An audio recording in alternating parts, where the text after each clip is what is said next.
El reflejo en el cristal pulido de la torre Volkov Capital no le devolvía una imagen, sino un fantasma. Un espectro atrapado entre el acero y las nubes, vestido con un traje sastre que se sentía como un disfraz prestado. Isabela Rojas, a sus 23 años, se había convertido en una experta en el arte de la invisibilidad, una habilidad esencial para sobrevivir en el piso 50, el corazón palpitante y helado de un imperio financiero que devoraba almas como la suya para alimentar su maquinaria. El silencio en la oficina de su jefe era absoluto, un vacío presurizado que olía a dinero viejo y a ambición desmedida. Ella permanecía de pie, esperando una orden, sintiendo cómo su propia esencia se diluía en la opulencia estéril que la rodeaba. Su vida era una actuación impecable, pero el escenario estaba vacío de todo lo que importaba.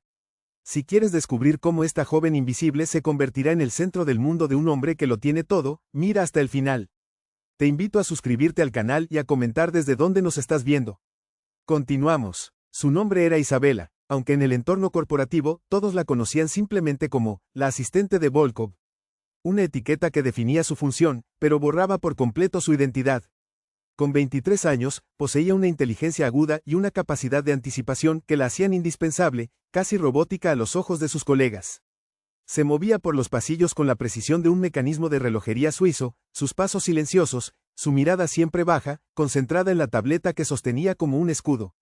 Esta discreción no era solo profesionalismo, era una armadura forjada por la necesidad, un muro invisible que la protegía del cinismo depredador del mundo financiero y, sobre todo, de la atención de hombres que solo veían superficies. Ser invisible era su estrategia de supervivencia, pero el costo era una soledad profunda y constante. La razón de su sacrificio diario latía a cientos de kilómetros de distancia, en el pecho frágil de su madre. Cada dólar que ganaba en ese palacio de indiferencia era una gota de esperanza para el corazón enfermo que necesitaba un tratamiento experimental, una última oportunidad que el seguro médico familiar se negaba a cubrir. Isa había dejado atrás su pequeño pueblo, sus sueños de estudiar literatura y la calidez de su hogar para sumergirse en este mundo hostil. Había cambiado sus propias aspiraciones por la posibilidad de regalarle a su madre más amaneceres. Cada llamada de su padre, con la voz cargada de una preocupación que intentaba ocultar, era un recordatorio punzante de la responsabilidad que pesaba sobre sus jóvenes hombros. Era una carga que aceptaba con una devoción silenciosa, aunque a veces sentía que la aplastaría. Esta vida de abnegación y cautela había dejado intacta no solo su alma, sino también su cuerpo. Isa era virgen, un hecho que guardaba con el mismo celo que sus miedos más profundos.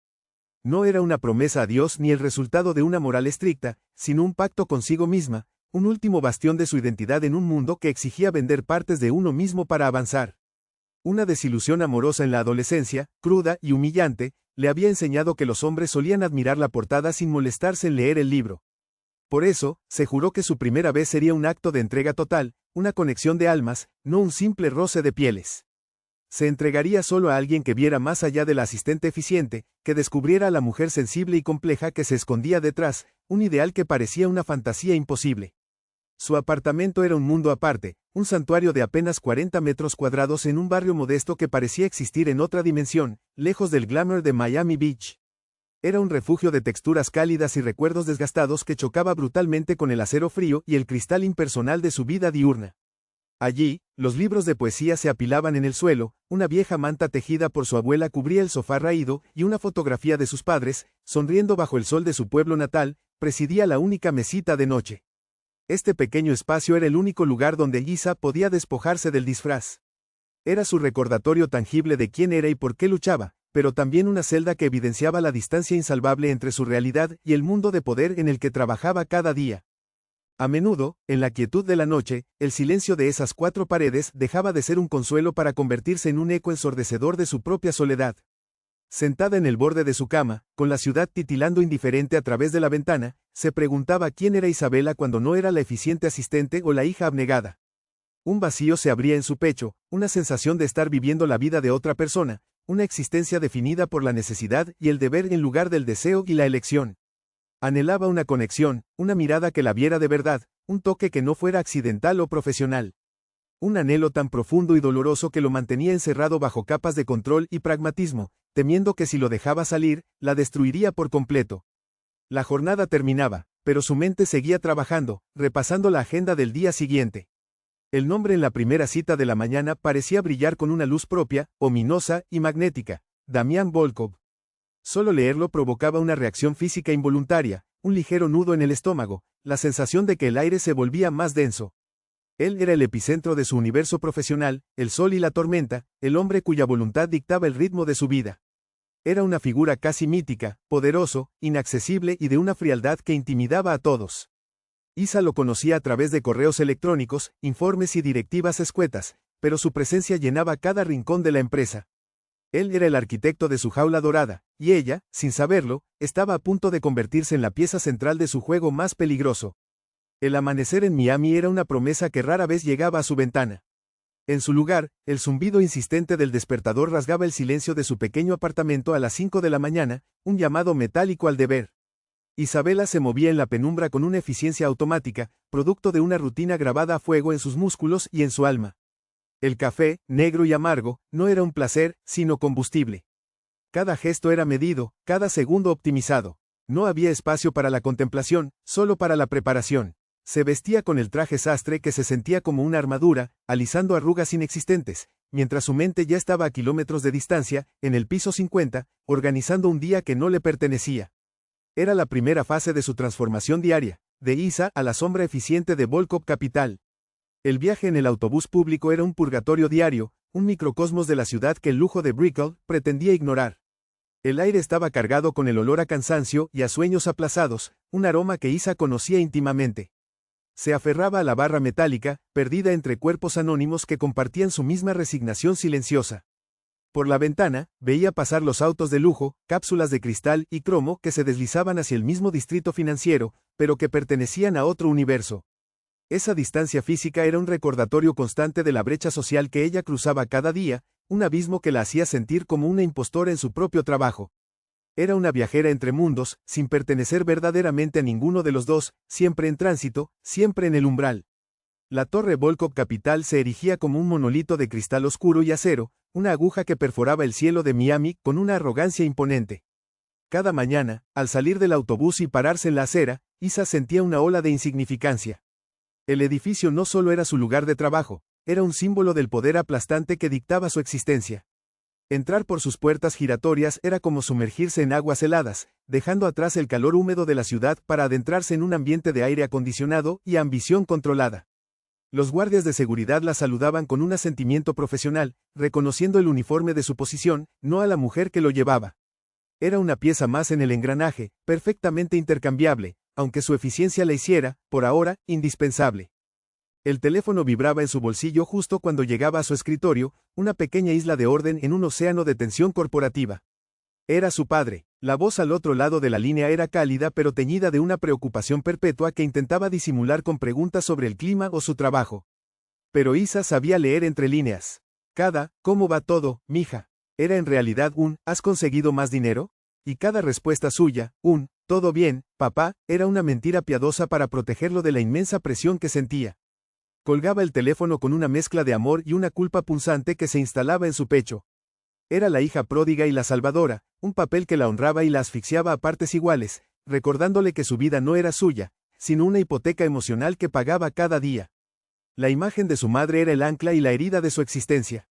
No la recordaba solo como la mujer frágil postrada en una cama, sino como la fuerza vibrante que llenaba su infancia de risas y olor a pan recién horneado. Esa memoria era un motor poderoso, pero también una fuente de dolor inmenso. La enfermedad le había robado a su madre su vitalidad, y ahora amenazaba con llevársela por completo. Isa repasaba mentalmente los costos del tratamiento experimental, los informes médicos que leía a escondidas por la noche, intentando descifrar un lenguaje que prometía un milagro a un precio exorbitante. El dinero que ganaba, que parecía una fortuna para su familia, se sentía como arrojar granos de arena contra una marea imparable. Su lucha no era solo contra una enfermedad, sino contra el tiempo y la desesperación. Su familia, profundamente tradicional, no comprendía la naturaleza del mundo en el que Isa se había sumergido.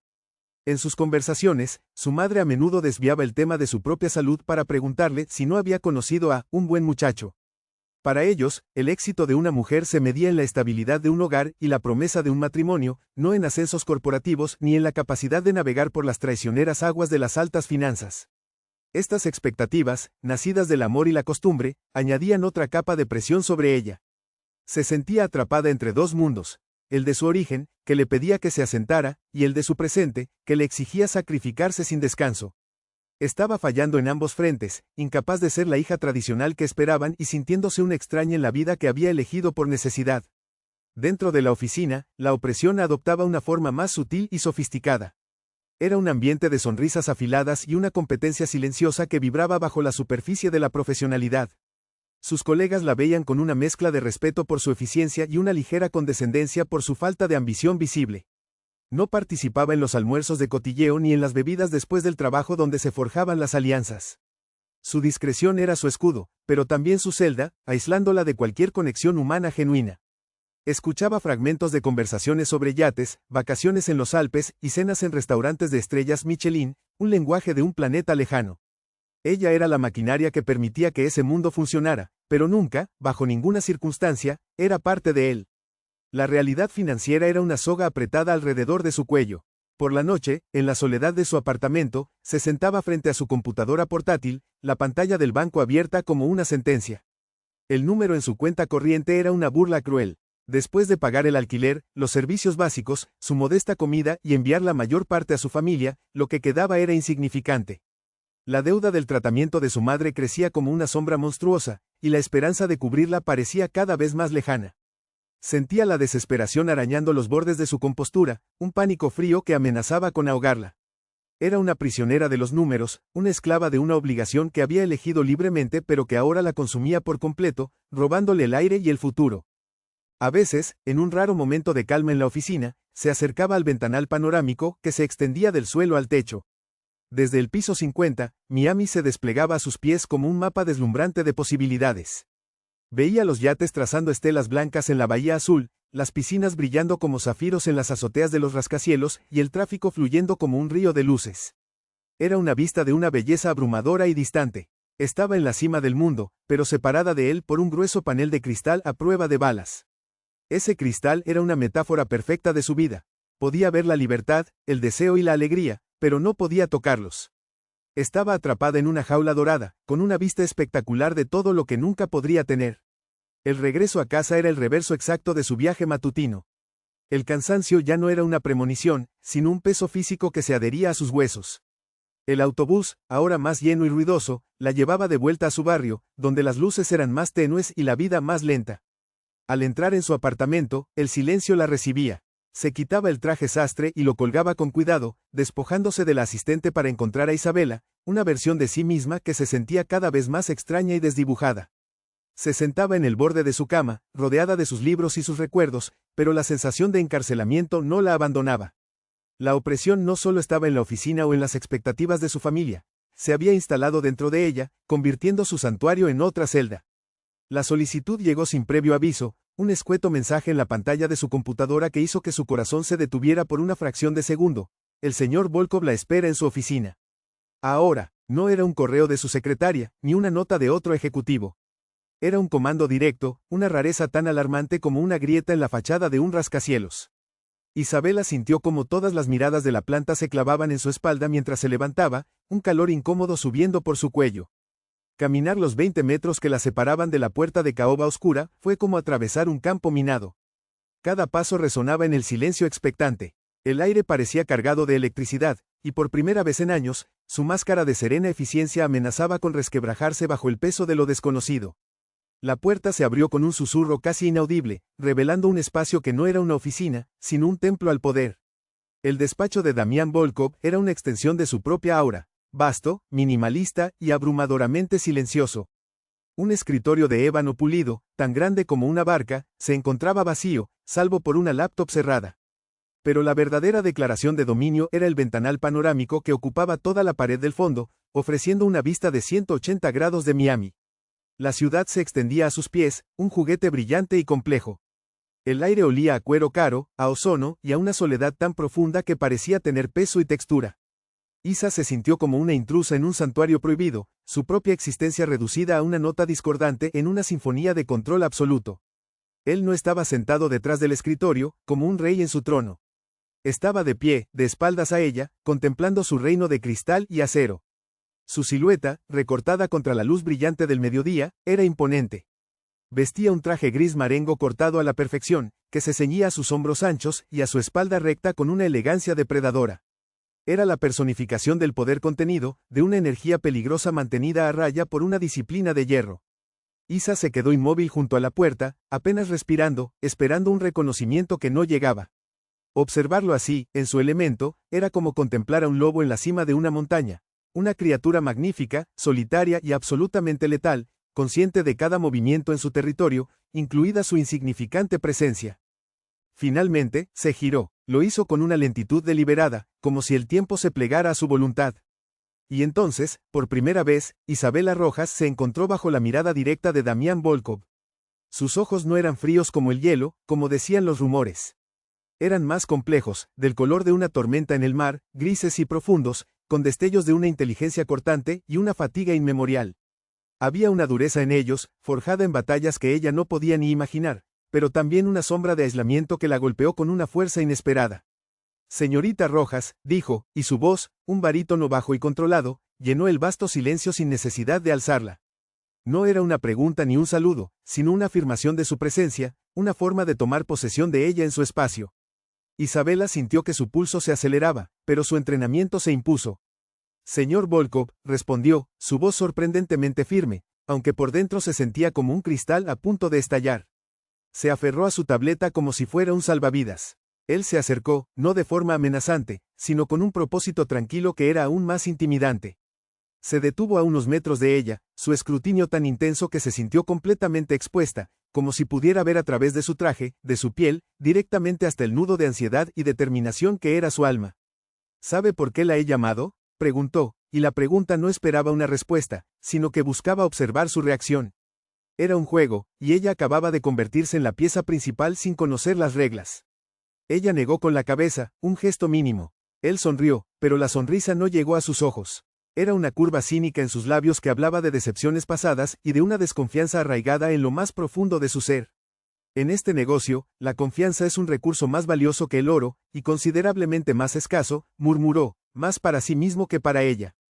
La frase quedó flotando en el aire, cargada de un significado oculto. Era un fragmento de su historia, una pista sobre la fortaleza que había construido a su alrededor. Isa, la lectora de almas, la observadora silenciosa, captó en esa frase la historia de una herida profunda, la traición que la prensa financiera solo susurraba, la ruina de su familia, la promesa de una venganza cumplida a un costo personal incalculable.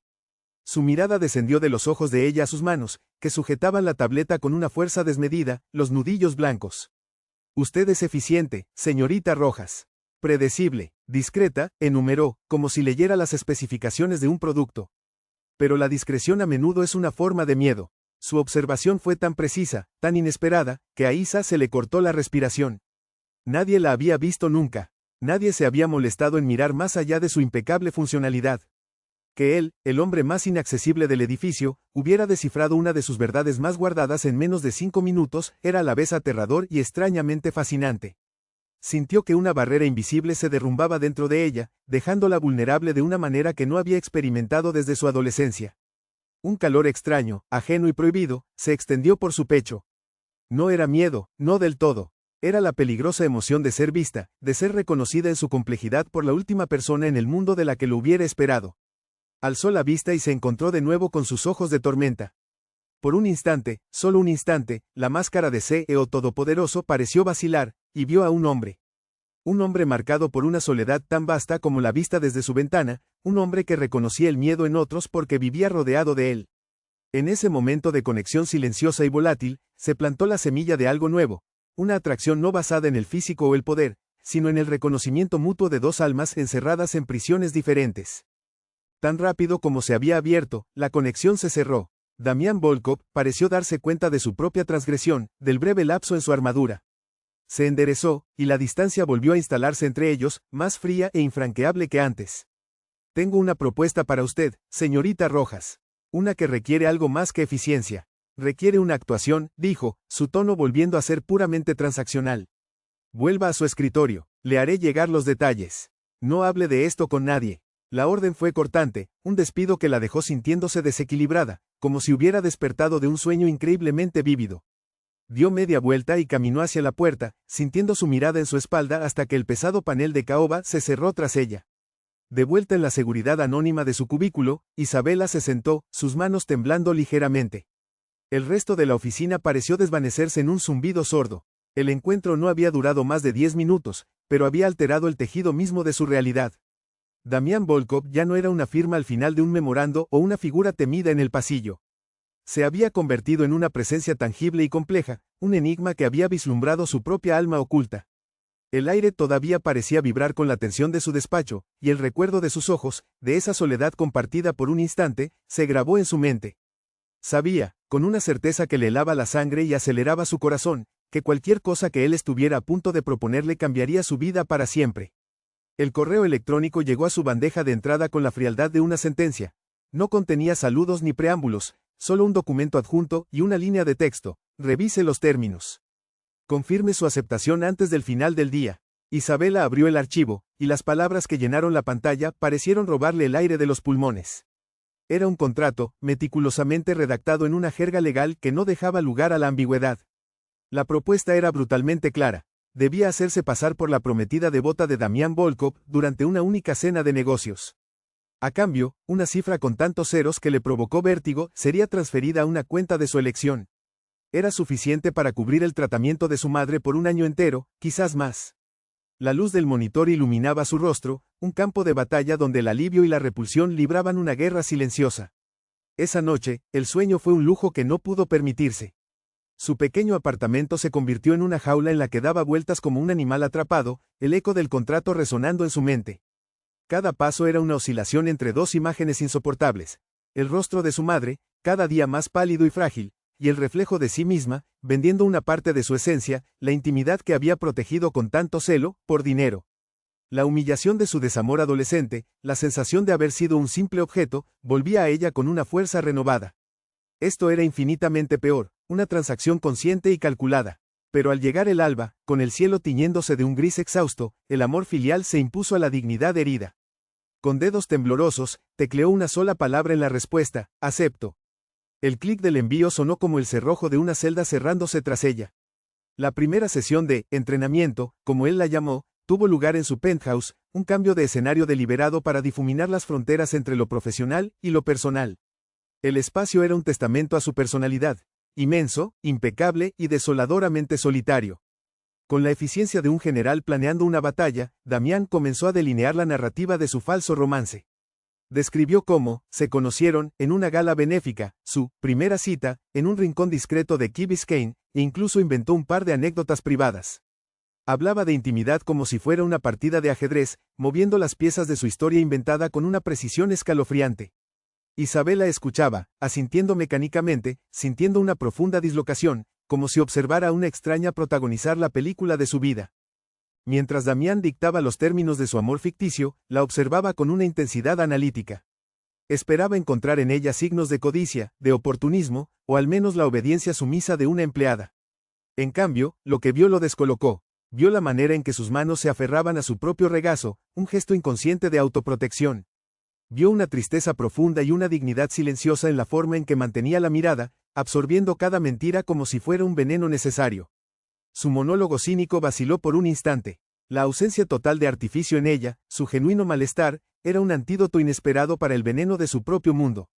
Se sintió, para su inmensa irritación, momentáneamente desarmado por algo tan desconcertante como la autenticidad. Isabela se obligó a participar, a hacer que la farsa fuera creíble. ¿Y qué se supone que me gusta de ti?, preguntó, la pregunta sintiéndose como una traición en sus labios. La tomó por sorpresa. Por un instante, la máscara del ego se resquebrajó. Improvisó una respuesta sobre su fuerza tranquila y su mente aguda, palabras que, aunque formaban parte del guión, sonaron extrañamente sinceras. Su mirada se suavizó por una fracción de segundo, y en esa brecha, ella vio algo más allá del poder y el control. Vio una soledad tan vasta como la vista desde su ventana, un eco de la suya propia. Fue un atisbo peligroso del hombre herido que se ocultaba bajo la armadura, un atisbo que hacía infinitamente más difícil odiar el pacto y al hombre que lo había diseñado. El siguiente paso en la construcción del engaño fue el vestuario. Damián hizo traer a un estilista personal al penthouse con percheros repletos de vestidos de diseñador que costaban más de lo que ella ganaba en un mes. De pie sobre una pequeña plataforma, Isabela se sintió como una muñeca a la que vestían para una función. Los vestidos eran obras de arte, pero en su piel se sentían como disfraces ajenos. Damián observaba desde un sofá de cuero, su expresión crítica e impersonal. En un momento, despidió a la estilista con un gesto y se acercó él mismo para ajustar un collar de perlas alrededor de su cuello. Sus dedos, cálidos y firmes, rozaron la piel sensible de su nuca. El contacto fue breve, casi clínico, pero una corriente eléctrica recorrió todo su cuerpo, dejándola sin aliento. Damián también sintió la descarga. La inesperada suavidad de su piel bajo sus dedos, el sutil y limpio aroma a jabón y flores que emanaba de ella, tan distinto a los opulentos perfumes de las mujeres de su círculo. Retiró la mano como si se hubiera quemado, una reacción involuntaria que lo enfureció. Para un hombre que microgestionaba un imperio financiero, perder el control sobre su propio cuerpo era una debilidad inaceptable. Se giró bruscamente, su voz más áspera de lo necesario al criticar la elección del collar.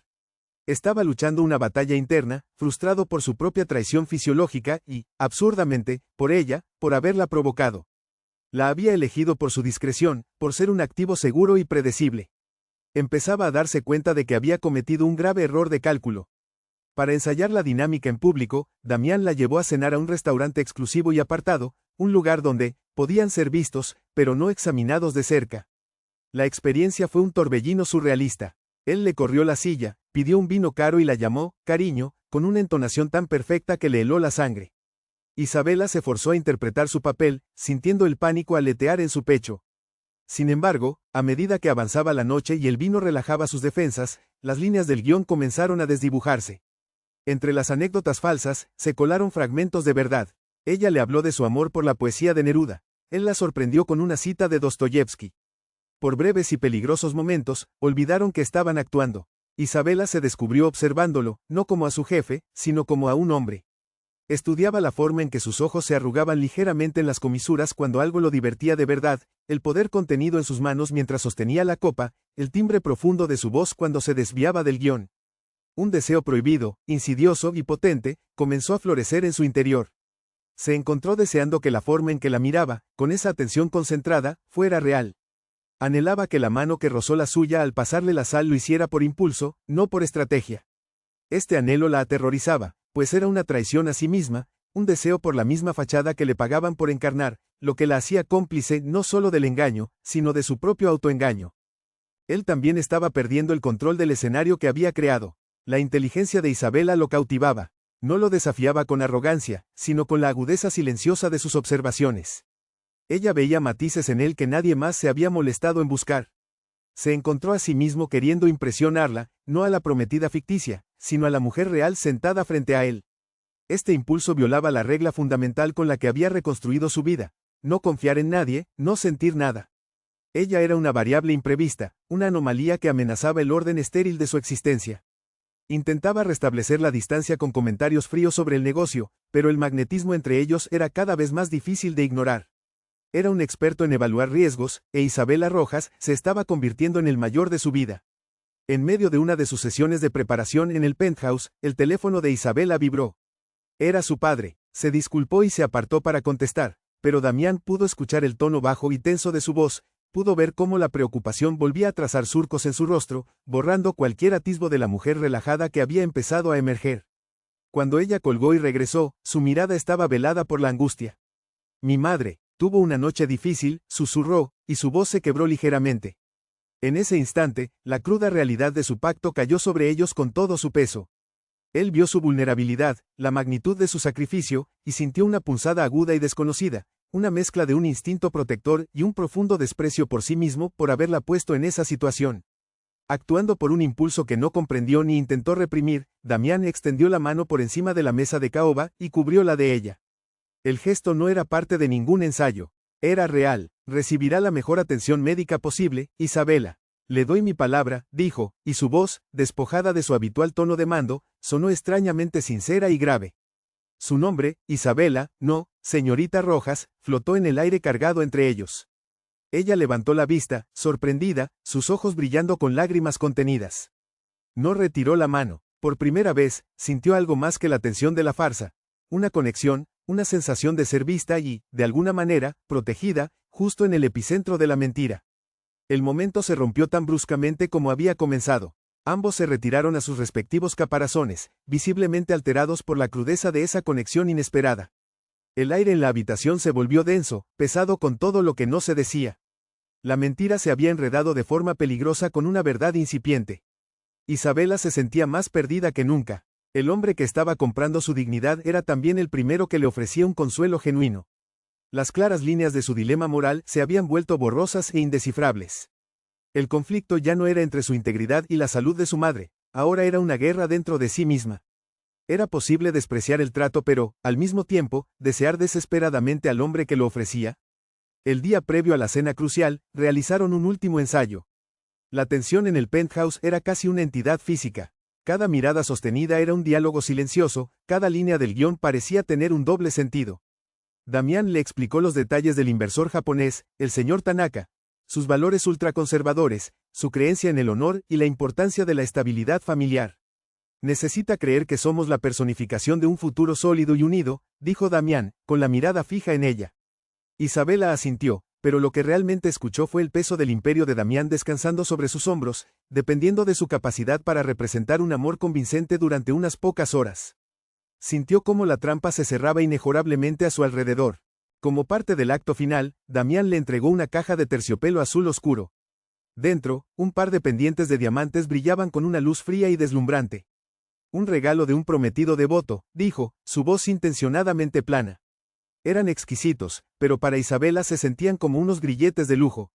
No puedo aceptarlos, murmuró, su voz apenas audible. Son parte del vestuario, señorita Rojas. Nada más, replicó él, su tono volviéndose gélido, un intento desesperado por reconstruir el muro entre ellos. Sin embargo, sus ojos lo traicionaron. Por un instante, ella vio un destello de decepción, de una herida casi imperceptible. Él había querido que le gustaran, no a la actriz, sino a ella. El regalo fallido se convirtió en el símbolo perfecto de su situación. Una transacción que intentaba enmascarar una conexión que se negaba a permanecer oculta. Esa noche, en la soledad de su apartamento, Isabela se probó el vestido elegido para la cena. Era de una seda color zafiro que se ceñía a su cuerpo, haciéndola parecer una extraña, una versión de sí misma más audaz y sofisticada. Se miró en el pequeño espejo del baño y no vio a la asistente eficiente ni a la hija abnegada. Vio a una mujer en el precipicio, consumida por una mezcla aterradora de pavor y una anticipación casi febril. Pensó en Damián, en sus ojos de tormenta, en el dolor que escondía tan hábilmente y en la atracción prohibida que sentía por él. El deseo que había intentado reprimir ya no era un susurro, se había convertido en un rugido en su interior, una fuerza que exigía ser reconocida, sin importar las consecuencias. Mientras tanto, en su penthouse con vistas a una ciudad indiferente, Damián contemplaba las luces con un vaso de whisky en la mano. El alcohol no lograba calmar la agitación de su mente. La había elegido a ella por ser segura, un peón controlable en su juego. Pero Isabela se había deslizado a través de sus defensas, infiltrándose en sus pensamientos y removiendo sentimientos que creía muertos y enterrados. Sabía con una certeza absoluta que la noche siguiente ya no se trataba solo de un acuerdo de negocios. Era el punto de colisión inevitable de dos mundos. La farsa que habían construido con tanto cuidado estaba a punto de forzar una confrontación con una verdad para la que ninguno de los dos estaba preparado. El escenario estaba listo y las apuestas emocionales eran más altas que nunca. La noche de la cena fue una obra maestra de la decepción, una sinfonía perfectamente ejecutada donde cada nota falsa sonaba a verdad. Isabela, vestida con la seda zafiro que se sentía como una segunda piel, se movió a través de la velada con una gracia que sorprendió a todos, incluido a ella misma. Desarmó al señor Tanaka no con la sumisión que Damián había planeado, sino con su ingenio silencioso y una calidez que emanaba de un lugar genuino. Damián la observaba, y por primera vez, no vio a la empleada eficiente ni a la actriz contratada, sino a una mujer de una complejidad y una fuerza que lo dejaron sin palabras. Mientras el coche con chofer los llevaba de vuelta al penthouse, el silencio en el interior era más denso y cargado que cualquier conversación que hubieran tenido, un preludio de la tormenta que se gestaba tanto en el cielo de Miami como en sus almas. Apenas cruzaron el umbral del penthouse, el cielo se partió.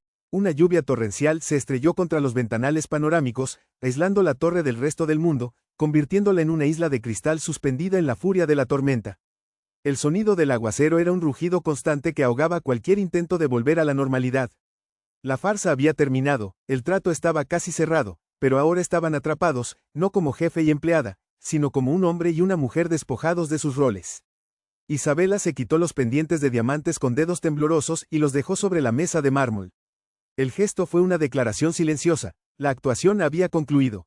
Damián, en lugar de retirarse a su estudio, se sirvió 2 vasos de whisky, le tendió uno a ella y se quedó de pie, observándola, su mirada indescifrable en la penumbra iluminada por los relámpagos. Él caminó hacia el ventanal, su silueta recortada contra el caos eléctrico del exterior. La tormenta parecía darle el valor para despojarse de su propia armadura. Mi padre lo perdió todo, comenzó, su voz un murmullo grave que apenas se oía por encima de la lluvia. No solo el dinero, perdió su nombre, su honor. Traicionado por el hombre que consideraba su hermano. Lo vi marchitarse, consumido por la vergüenza. Cada palabra era una piedra arrancada de un muro que había tardado años en construir. Le habló de la promesa que hizo junto a la tumba de su padre, reconstruir el imperio Volkov sobre una base de desconfianza absoluta, una fortaleza donde nadie podría volver a herirlo. Isabela escuchaba, inmóvil, mientras el hombre más poderoso que conocía le mostraba la herida sangrante que ocultaba bajo capas de éxito y frialdad. Isabela sintió el dolor de él como si fuera propio. El relato no despertó en ella lástima, sino un profundo y abrumador reconocimiento. Vio la soledad que era el precio de su venganza, el vacío que ni todo el dinero del mundo podía llenar. Su propio miedo, la angustia constante por su madre, resonó con la historia de Damián de una manera que la estremeció. No era el lobo de Miami quien le hablaba, sino un hombre que, como ella, luchaba desesperadamente por proteger lo que amaba, aunque sus métodos fueran mundos aparte. En ese momento de cruda honestidad, la jerarquía que los separaba se disolvió por completo. Él no era su jefe y ella no era su empleada. Eran dos almas solitarias atrapadas en la misma tormenta, reconociendo en el otro el eco de su propia desesperación. El whisky en su mano tembló ligeramente mientras su propia confesión se abría paso. Tengo miedo de que cuando ella se vaya, no quede nada de mí, susurró, la voz quebrada por una vulnerabilidad que nunca se había permitido mostrar. Toda mi vida se ha convertido en esto, en conseguir el dinero, en contar los días. He olvidado quién soy sin esta lucha. Las lágrimas que había reprimido durante meses finalmente se deslizaron por sus mejillas, silenciosas y calientes. No eran lágrimas de autocompasión, sino de una verdad demasiado pesada para seguir cargándola sola. Al revelar su miedo más profundo, le entregó la pieza final de su alma, el fragmento que había guardado con más celo que su propia virginidad. Se sintió completamente expuesta, pero por primera vez, no se sintió sola en su desnudez emocional. El aire entre ellos se volvió denso, vibrante, cargado de una electricidad que superaba la de la tormenta. Damián se giró lentamente, sus ojos de tormenta fijos en los de ella, oscurecidos por una emoción tan intensa que la hizo retroceder un paso. Pero no huyó, vio cómo él cruzaba el espacio que los separaba, cada paso deliberado, ineludible. No había cálculo en su avance, solo un magnetismo primario, una necesidad que anulaba años de control y disciplina. El corazón de Isabela latía con una fuerza violenta contra sus costillas, un tambor de guerra anunciando la rendición. Sabía que debía correr, que debía restablecer las barreras, pero sus pies estaban anclados al suelo. Se quedó allí, esperando la colisión, aceptando el destino que esa noche había trazado para ellos. Se detuvo a centímetros de ella, tan cerca que podía sentir el calor que emanaba de su cuerpo. Levantó una mano, y ella se preparó para un toque que imaginaba duro, posesivo. Pero sus dedos fueron increíblemente suaves al rozar su mejilla, limpiando el rastro de una lágrima con una ternura que la desarmó por completo. El gesto fue su perdición. Él inclinó la cabeza, y sus labios se encontraron. No fue un beso de seducción, sino de combustión espontánea. Fue un acto desesperado, hambriento, la colisión de dos soledades que se reconocían en la oscuridad. Fue la liberación de días de tensión reprimida, de deseo prohibido y de una conexión demasiado poderosa para ser ignorada. En ese beso, la mentira de su contrato se incineró, dejando solo una verdad abrasadora. Para Isabela, el mundo se redujo a la sensación de los labios de Damián sobre los suyos. El sabor a whisky y a una tristeza inmemorial se mezcló con la sal de sus propias lágrimas. Sus manos, que al principio habían estado inertes a sus costados, cobraron vida, aferrándose a la tela de su camisa como si fuera a ahogarse. Él profundizó el beso, y una de sus manos se enredó en su cabello, inclinando su cabeza hacia atrás en un gesto de posesión y entrega mutua, mientras la otra la sujetaba firmemente por la cintura, atrayéndola contra su cuerpo duro. Sintió el latido frenético de su corazón contra su pecho, tan rápido y salvaje como el suyo. En ese instante, su virginidad se convirtió en un concepto abstracto, irrelevante. Esto no era un acto físico, era el sellado de un pacto emocional, una transgresión que la marcaba para siempre. Cuando finalmente se separaron, sin aliento, no se apartaron. Permanecieron con las frentes unidas, el espacio entre ellos vibrando con el eco del beso. Los ojos de Damián estaban cerrados, su rostro una máscara de agonía y asombro.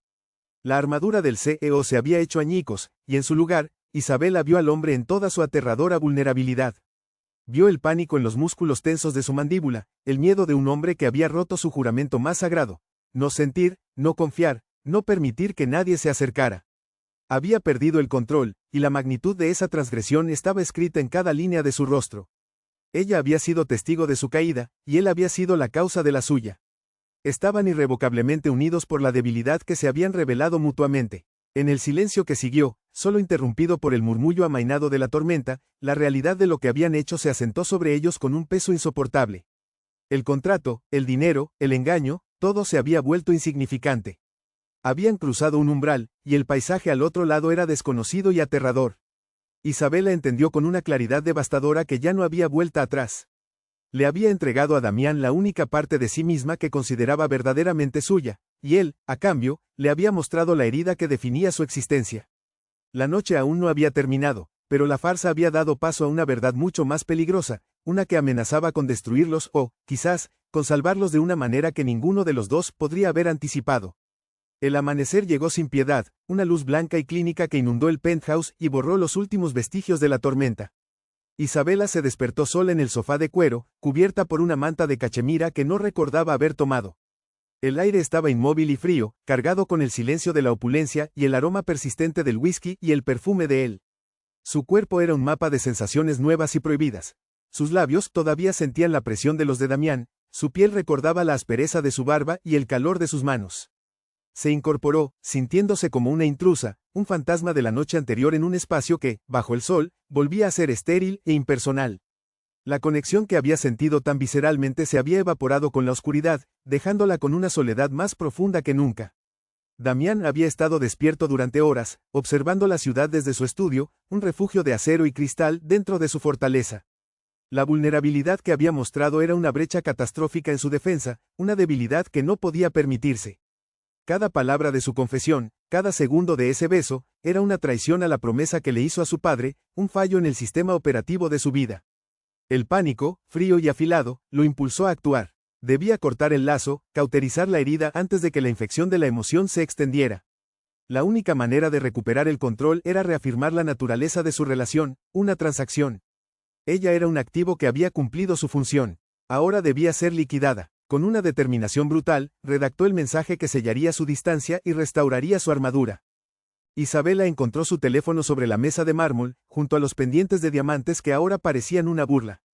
Una notificación iluminaba la pantalla. Era un correo electrónico de Damián, enviado hacía una hora. El asunto era una sola palabra: confirmación. El cuerpo del texto era igualmente escueto. Señorita Rojas, la transferencia acordada ha sido completada con éxito. Un coche la espera abajo para llevarla a su domicilio. Gracias por sus servicios. Ni una palabra más. El uso de «señorita Rojas» fue un golpe físico, una anulación deliberada de la intimidad que habían compartido. El beso, las confesiones, la tormenta, todo quedaba reducido a «servicios». La frialdad del mensaje era un muro de hielo, diseñado para congelar cualquier esperanza y recordarle su lugar. La actuación había terminado, y su pago era la prueba. El viaje de regreso a su apartamento fue un descenso silencioso a través de mundos. Encerrada en el lujo anónimo del sedán negro, con sus ventanas polarizadas que la aislaban de la ciudad, se sintió más desubicada que nunca. El cuero olía a dinero, a un poder que la había utilizado y descartado. Al pasar de los rascacielos de Brickell a las calles modestas de su barrio, la transición fue violenta. Era como ser expulsada del paraíso después de haber probado el fruto prohibido, solo que su paraíso había sido una tormenta de dolor compartido y su pecado, creer que era real. El chófer no dijo una palabra. El silencio en el coche era un eco del vacío que se abría en su pecho. Llegó a la puerta de su edificio sintiéndose como una exiliada de una vida que apenas había rozado. En la soledad de su pequeño santuario, que ahora se sentía como una celda, abrió la aplicación del banco en su teléfono. La cifra que apareció en la pantalla le robó el aliento. Era real. El dinero que salvaría a su madre, que borraría meses de angustia y noches de insomnio, estaba allí. Pero en lugar de una ola de alivio, sintió una náusea profunda. El número brillaba con una luz sucia, el precio de su dignidad, el pago por la noche en que había desnudado su alma y entregado su cuerpo en un beso. Era una libertad financiera que la encadenaba a un nuevo tipo de prisión emocional. Había cumplido su misión, había salvado a su familia, pero el costo había sido una parte fundamental de sí misma. Se sentó en el borde de su cama, mirando el número, sintiendo el peso de cada uno de esos ceros como una losa sobre su corazón. Mientras tanto, en su torre de cristal, Damián intentaba ahogar el recuerdo de Isabela en el trabajo. Se sumergió en informes, proyecciones y llamadas, buscando el refugio familiar de los números y la estrategia. Pero su presencia se negaba a desaparecer. Veía su rostro en el reflejo de la pantalla, sentía el eco de su voz en el silencio de su oficina, el aroma de su piel parecía impregnado en el aire.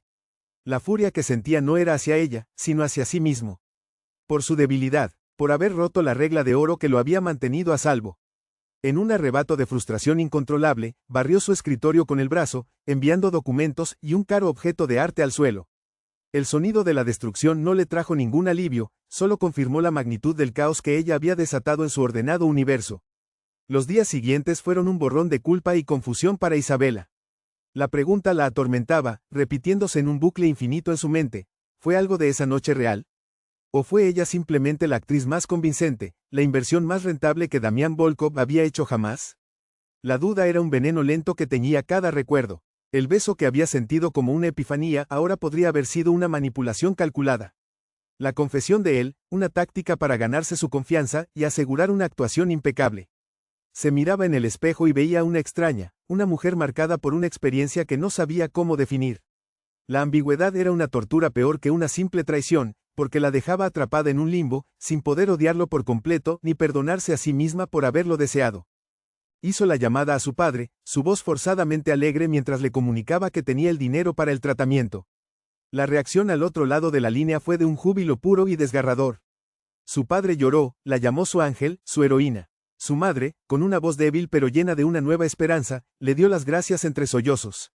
Cada palabra de agradecimiento, cada bendición, era como una espina que se clavaba más hondo en su corazón. Ellos celebraban su sacrificio, sin tener idea de la naturaleza de la batalla que había librado y perdido.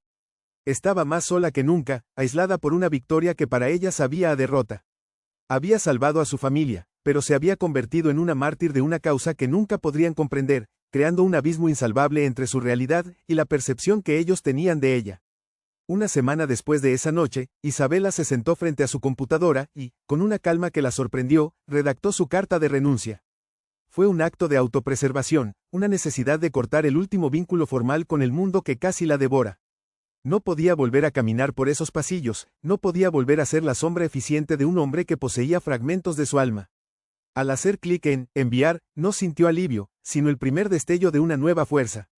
El dolor seguía allí, una brasa ardiente en su pecho, pero mezclado con él había algo más, rabia. Una ira silenciosa y decidida. La experiencia la había roto, pero en las grietas comenzaba a crecer una mujer que ya no estaba dispuesta a ser invisible, ni para el mundo ni para sí misma. Damián leyó el correo electrónico de su renuncia en la pantalla de su teléfono, su rostro una máscara impenetrable. Es lo mejor, se dijo a sí mismo, un mantra para convencerse de que la limpieza estaba completa. Una empleada menos, un problema resuelto. Pero mientras observaba la ciudad desde su trono de cristal, la vista por primera vez le pareció vacía. La ausencia de ella en el edificio, en su vida, era un hueco tangible, un silencio que resonaba más fuerte que cualquier ruido. Había levantado sus muros de nuevo, más altos y más gruesos que nunca, pero ahora sabía lo que era estar del otro lado. Estaban separados, él en su fortaleza de soledad y ella en su nueva y frágil libertad, pero el vínculo forjado en la tormenta, esa verdad compartida, permanecía entre ellos como un hilo invisible y tenso, una promesa de que la historia aún no había terminado. 6 meses después, el sol de Miami se sentía diferente. Ya no era el resplandor distante y frío que se filtraba a través de los cristales del piso 50, sino un calor tangible que se posaba sobre sus hombros mientras caminaba hacia su trabajo. Isabela ya no se movía por los pasillos de una corporación, sino entre las hileras de una pequeña biblioteca pública, un santuario de silencio y conocimiento, donde el único poder era el de las historias contenidas en los libros. El tratamiento de su madre había sido un éxito, una victoria que le había devuelto el aliento, pero que también había dejado al descubierto el vacío que su sacrificio había creado. Había sanado las heridas visibles, pero la cicatriz de Damián Volkov, del hombre y la mentira, permanecía bajo la superficie, un recordatorio constante de que la libertad financiera a veces se compra con una prisión emocional mucho más profunda y duradera. Una tarde, mientras reorganizaba la sección de poesía, sus dedos rozaron un volumen gastado de Dostoyevsky, el autor que él había citado durante su cena de ensayo. El contacto fue como tocar un cable expuesto. La paz cuidadosamente cultivada de su nueva vida se resquebrajó, y por un instante, volvió a estar en aquel penthouse, con la tormenta rugiendo afuera y una confesión suspendida en el aire cargado de electricidad. El libro se sentía pesado en su mano, no por sus páginas, sino por el peso del recuerdo, de la conexión brutalmente honesta que había florecido en el corazón de la mentira. Cerró los ojos, permitiéndose sentir el dolor agudo y familiar, la pregunta que aún la perseguía en las noches de insomnio. ¿Qué parte de él fue real? Un leve carraspeo la sacó de su ensimismamiento, un sonido discreto y extrañamente familiar en el silencio de la biblioteca. Al abrir los ojos, el aire abandonó sus pulmones. Él estaba allí, al final del pasillo, de pie junto a un carrito de devoluciones. No era el lobo de Miami, no era el CEO imponente en un traje de miles de dólares. Era un hombre con una camisa sencilla y unos vaqueros oscuros, con una sombra de cansancio bajo los ojos que no había visto ni en sus momentos de mayor estrés. Parecía un fantasma de otro mundo, un espejismo proyectado en el santuario equivocado. Su mirada no era de poder ni de posesión, sino de una incertidumbre casi dolorosa. La observaba como si ella fuera un texto antiguo en un idioma que una vez supo leer, pero que ahora luchaba por descifrar. El mundo se redujo a ese pasillo, a la distancia entre ellos, un abismo lleno de palabras no dichas y de una noche que se negaba a morir. Él no se acercó, solo sostuvo su mirada, y en ese silencio, Isabela encontró la respuesta que había estado buscando. Sus ojos, esa tormenta de grises que había memorizado, estaban despojados de toda armadura. No había frialdad, ni cálculo, solo el reflejo del hombre que se había desmoronado ante ella bajo la furia de la tormenta. Era una confesión sin palabras, una admisión de que la armadura que había vuelto a ponerse esa mañana fatal había sido una mentira más grande que la que le había pedido interpretar. Su presencia en ese lugar humilde, tan alejado de su reino de cristal y acero, era un acto de rendición. Había cruzado el abismo no para reclamarla, sino para mostrarle que él también se había quedado atrapado en el otro lado, en la orilla de la verdad que ella le había obligado a confrontar. Finalmente, él dio un paso, no hacia ella, sino hacia el estante a su lado. Cogió un libro al azar, sin mirarlo, sus dedos rozando el lomo con una torpeza que desmentía su habitual seguridad. El silencio en mi oficina es diferente ahora, dijo, su voz un murmullo bajo que apenas viajaba por el pasillo. Es más ruidoso. No era una disculpa, era algo más profundo. Era el reconocimiento de su ausencia, no como empleada, sino como la única persona que había llenado el vacío de su existencia con algo más que miedo u obediencia. Isabela asintió lentamente, aceptando la ofrenda. El silencio aquí, respondió, su propia voz sorprendentemente firme, cuenta historias. La frase quedó suspendida entre ellos, una invitación y una declaración de que su mundo ahora se regía por otras reglas, por verdades que no se podían comprar ni vender. Él levantó la vista del libro, y por primera vez, una sonrisa genuina, pequeña y cansada, tocó sus labios. No era la sonrisa cínica del millonario, sino la de un hombre que ha encontrado un mapa después de estar perdido mucho tiempo. No hubo promesas, no hubo un cierre dramático, solo la aceptación silenciosa de un nuevo comienzo. El futuro era un libro en blanco, incierto y lleno de páginas por escribir. Pero mientras permanecían en el silencio sagrado de la biblioteca, rodeados de millones de historias, ambos supieron, con una certeza que les calmó el alma, que la suya no había terminado en la tormenta. Apenas acababa de empezar, y esta vez, se escribiría con la tinta indeleble de la verdad.